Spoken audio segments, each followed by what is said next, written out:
What's up, guys? Matt Rorbeck here from Movie Night, and I am here with Eric Martin, also of Movie Night.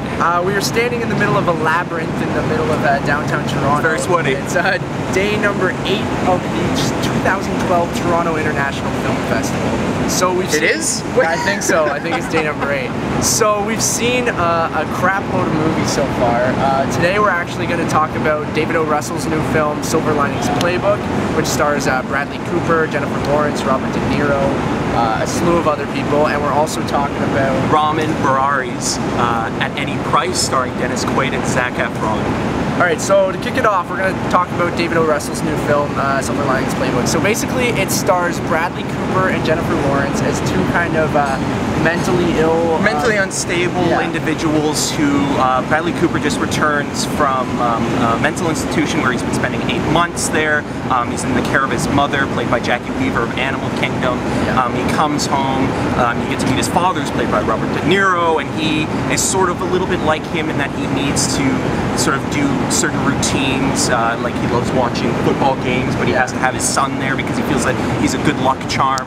And then some of his friends introduce him to Jennifer Lawrence's character, who also is going through some issues of her own. She just recently lost her husband and lost her job as well. Yeah, so they have similar problems with their marriage. They both had, I guess, in different ways, the same kind of things. Marriages kind of fall apart. Well, his marriage fell apart because he found that his wife was cheating on him with a school teacher, and he beat the crap out of him.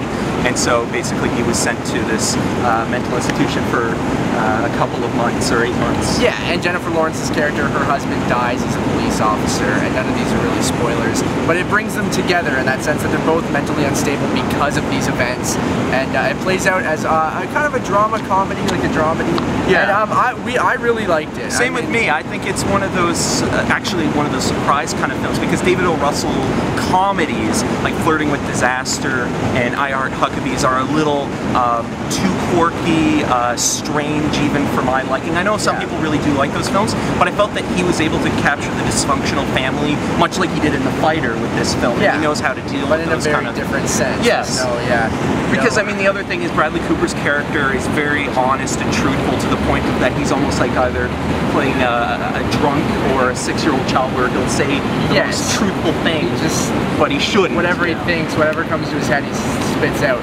And it plays really, really well. I mean, it's probably the best Bradley Cooper performance I've seen. I mean, we've seen 2 films at the festival with Cooper, and I think they've both proven that he is a decent actor. I mean, I enjoyed The Hangover, but I didn't feel that he was sort of the walk-away star of that. No, exactly. And in this, he really gets to show his acting chops, and he gets to play that character that he's never really been giving something with that weight so far. Yeah. And I mean, and he mixes the blend of comedy, and it's a darker comedy because they're not really ha-ha, hilarious, funny moments. No, I mean, it's serious stuff. I mean, he's paranoid and has social issues and breaks out into violent bursts at times. And I mean, Jennifer Lawrence, I think, is the scene stealer in the film, and I think she's up for going to get an Oscar nomination. I would think so. I mean, just that one, the one scene near the end of the film where she confronts his whole family, I found that scene where she just really gives it her all. And just the whole film, she's really, really good. Like, I mean, I liked her in Hunger Games.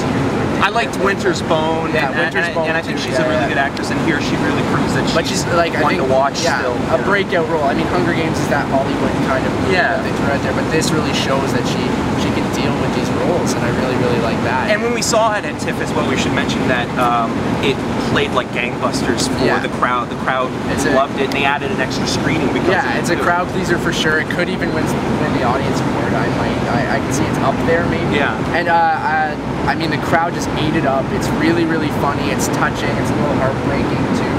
I think it's De Niro's best performance he's had in a little while. Yeah, I mean, De Niro's not in it a whole lot, but he does a really decent job, better than the last pairing with Bradley Cooper, Limitless. I hated Limitless. So I definitely think it's definitely a worthy follow-up to The Fighter, which was just this really great surprise movie. Yeah, it's shot very well. It plays off as a good comedy, and I thought towards the end there's this dance hall sequence that's a little rom-commy or sitcom-y the other time. That well, that's him going a little quirky again as well with like again like with I Heart Huckabees when Jason Schwartzman goes into the body bag and sees visions. It's like him adding his little quirk, his little it's just that was the one part kind of took me out of it because it plays very serious but in a funny way the whole movie, and that I felt was like really full out like comedy, but it redeems itself, and I think the scene's still very good and it's funny, and but all in all I think it's very good. I think I definitely check it out. I think it comes out soon. November, so yeah.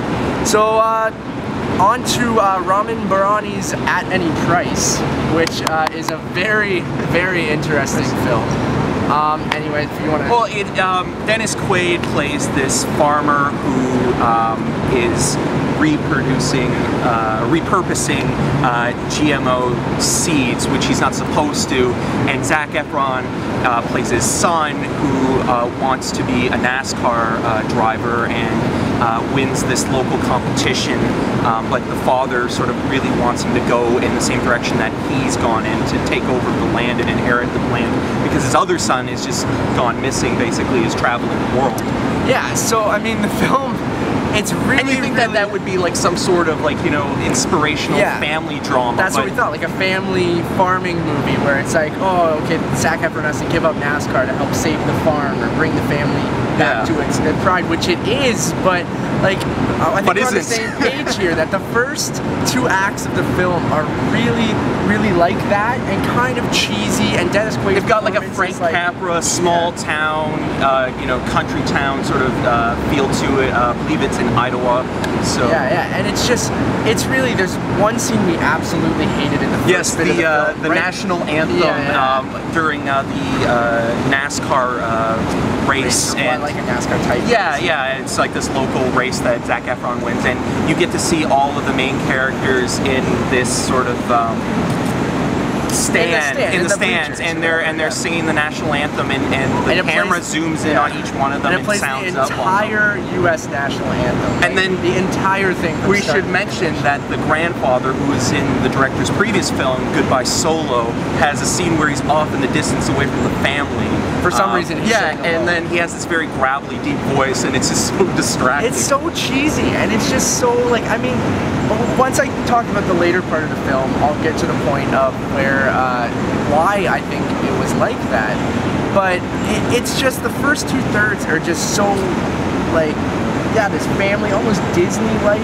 Not Disney. It'll be interesting to see once a trailer's cut together. Sony Pictures Classics picked up the rights, but then the third act, without giving it away, takes a darker turn and something you don't see coming. It came out of left field. There's a scene like midway through the movie with Heather Graham's character and Dennis Quaid's character that kind of gives you a little bit of a sign of what's to come, which I felt like the darker tones of the movie started coming out. And then there's a couple things that happen in the last act that takes a complete 360 and turns it into this crime movie, which is really bizarre. It almost redeems itself for being so cheesy and kind of like not very good in the first 2/3, but like... And then, like, we should also mention Dennis Quaid as well. I mean, a lot of people are talking about this performance that he might get nominated for Supporting Actor Oscar. I don't really see that. I think he's good in sort of a shallow salesman sort of way, because that's what he is. He's trying to get the land that his fellow competitor Clancy Brown is buying up, and it's you know, it's a harsh competition. Yeah. So I mean, I thought, like, once you know how the movie ends and how that all works out, it's kind of like, I felt like the movie, how it ends and all the darkness, it's almost like Dennis Quaid's performance almost made sense, because I said he was putting on this fakeness and this face that, like, he's all like, oh, you're coming to Customer Appreciation Day, and then it's just really like, oh, this is bad. But then when you look back at it and all the dark stuff that happens at the end, and how this family has to put on this fake face and say, we're this happy farming family, but really, like, it takes these dark twists that you wouldn't see coming, and it's really interesting, kind of. I liked it by the end of it. I felt mixed, but I'd like to see it again, knowing where the film goes in the context of it now. It doesn't have a release date, but I'd assume it's the end of the year, because Sony Pictures picked it up, and I think that they're going to campaign for it. And it's also nice to note that the director of the film, it looks like a really polished Hollywood movie, but it is an independent film. Yeah. I mean, yeah, I think it redeems itself kind of in the last, and if you think about it more, it makes sense, those kind of cheesiness, like fakeness parts of the first bit, but yeah. It's really, really weird. Like a friend of ours called it farm noir, which it kind of is. Yeah, it's really, really weird. But I mean, I enjoyed it by the end of it. I think I need to give it a rewatch, like you said, yeah. just knowing what happens now. So if you go in prepared that the last bit is this weird, bizarre crime movie, and the first 2/3 of this cheesy family farm Disney drama. Yeah, it's weird. It's actually kind of interesting. But I think that pretty much wraps it up. I would say like both are definitely worth a watch again. I mean, check out for them. They might be Oscar contenders when you're thinking. I think Silver Linings more so, yeah, at any price. But if you get a chance, check them out. We're going to be here with more video blogs and reviews. And sweating too. Yeah, a lot more during the film festival. Anyways, I'm Matt Rohrbeck. You can find more of my work at movienight.com and at Twitter at movie_night. I'm Eric Marchand. You can also find my work at movienight.com, and you can find me at Twitter at EM6211. Thanks for watching. See you next time.